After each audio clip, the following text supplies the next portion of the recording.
2 months of nothing happening, 2 months of just knowing that you were so close to the end, and then it all just stopped. So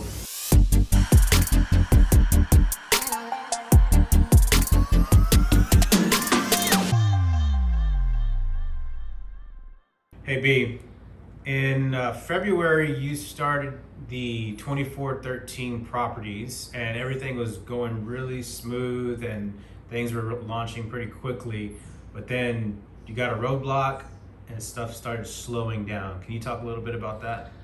yeah, so that's interesting because me and my brother had the opportunity to buy this property. The property already had a building on it, so we could move Mighty Moose in right away.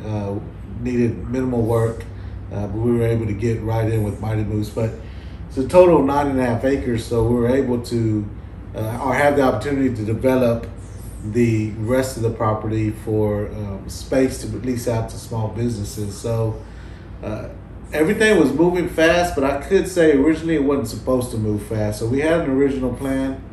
We were going to move Mighty Moose in, and by the end of the year, we wanted 2 other businesses on the property as well, and then every year just begin to add to it.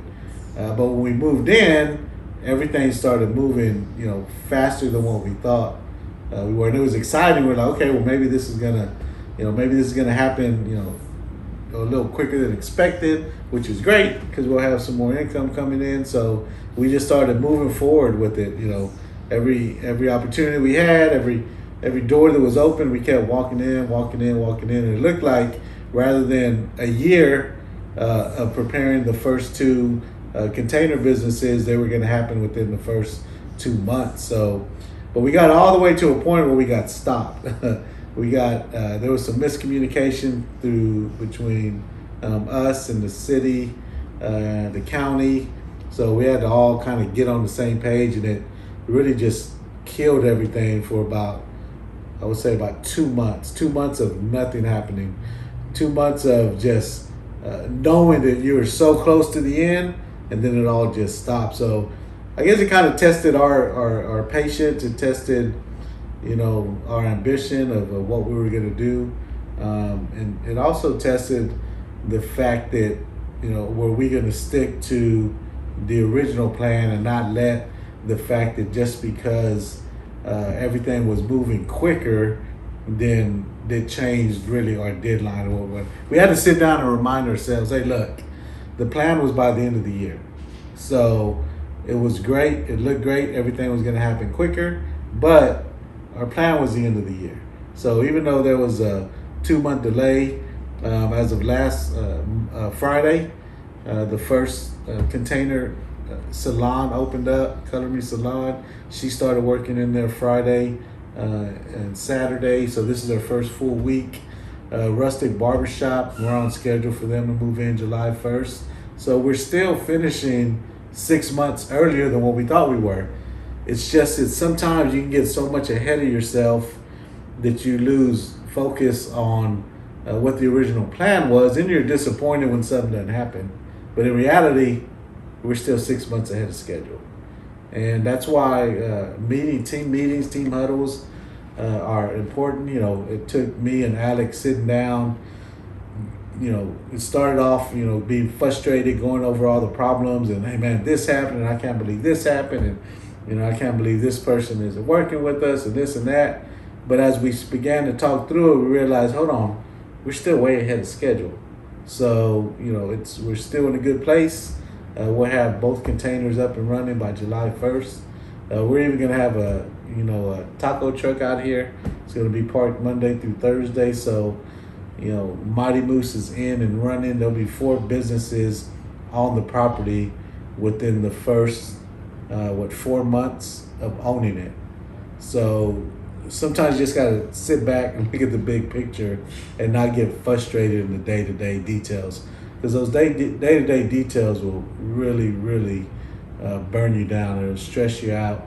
You got to be able to step back and look at the big picture.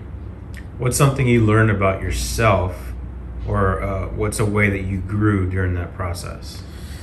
I think something I learned about myself is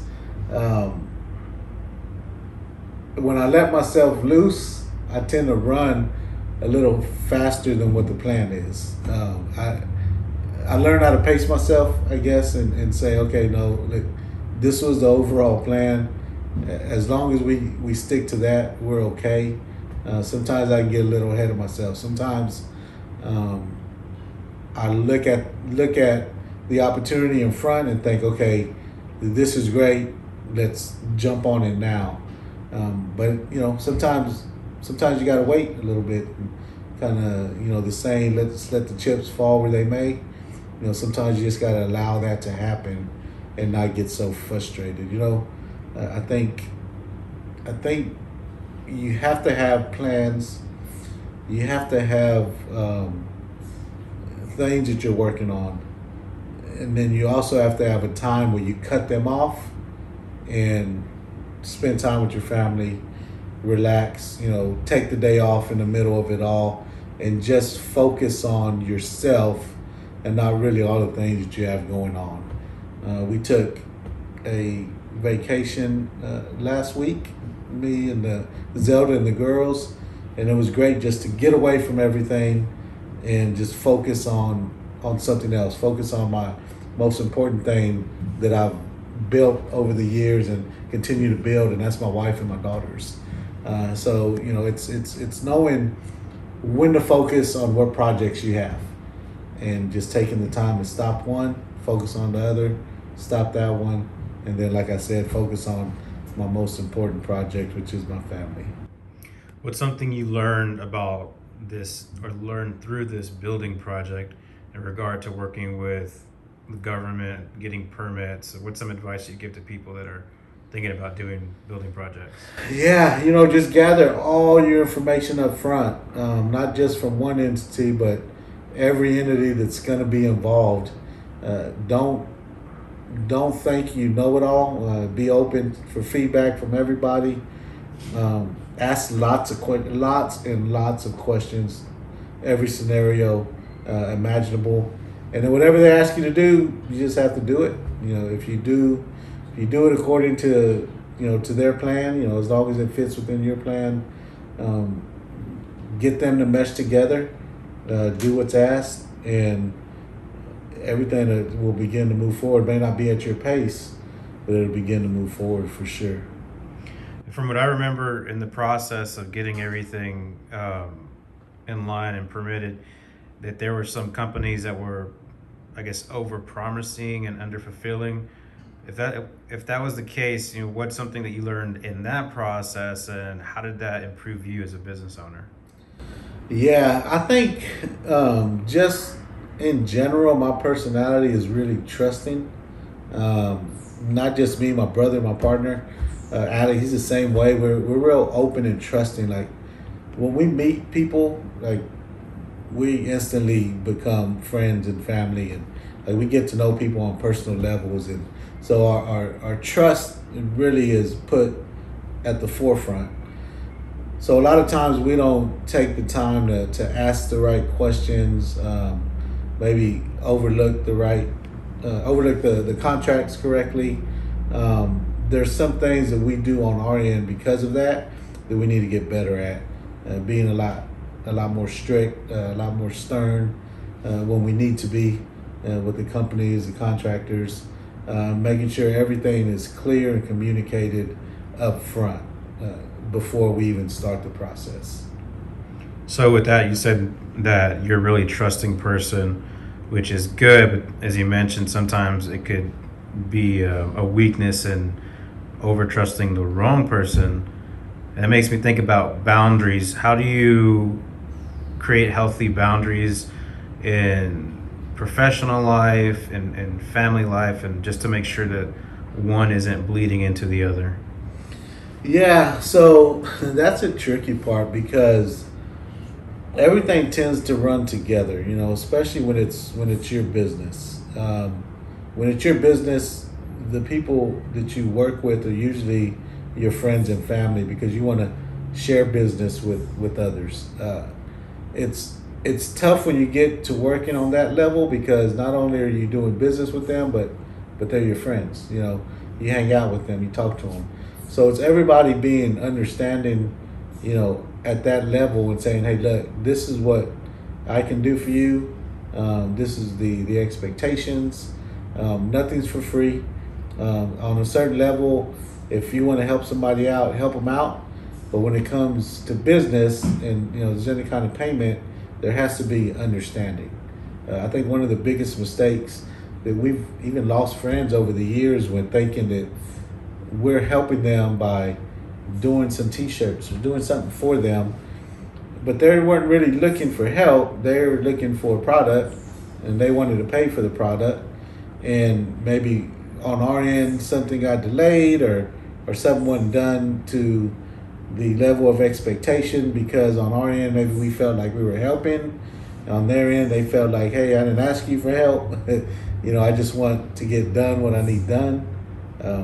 That's kind of an example of where business and friendships can get a little mixed up. But you just say, hey, look, this is you're a friend, so you're going to come to me for business. This is our prices. This is your friend or family discount. Let's get the understanding up front whether you're going to use me or not. If not, it's fine. But if you do, get that understanding up front, so there's no ill will and everybody leaves happy and on the same page. We have some friends who come in and say, hey, look, no, I'm going to help you with this part. I'm not going to charge you anything, but I'm going to help you with this. You get somebody else to do the rest. And the expectation is there. Okay, thank you, I appreciate it. Help me with that, and it's my understanding that I need to pay for someone else to do this. So it's just getting that clear communication up front, because you want to use your friends and family. You want to use their businesses. You want to give them business. And also, God put those relations in your life for when you need them. They're going to help you on personal levels as well. So you just got to create that boundary in the middle to say, hey, this is where we're at with it.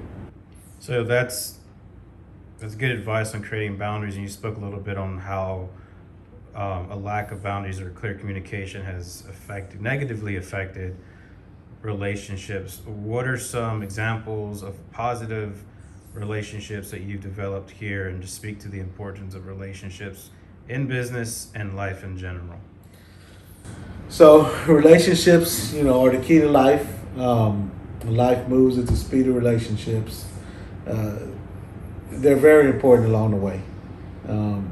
I can say this is probably, one of our biggest accomplishments in business, buying our own property, moving Mighty Moose, which is our business, into the property, and also building other units for other small businesses to move onto the property.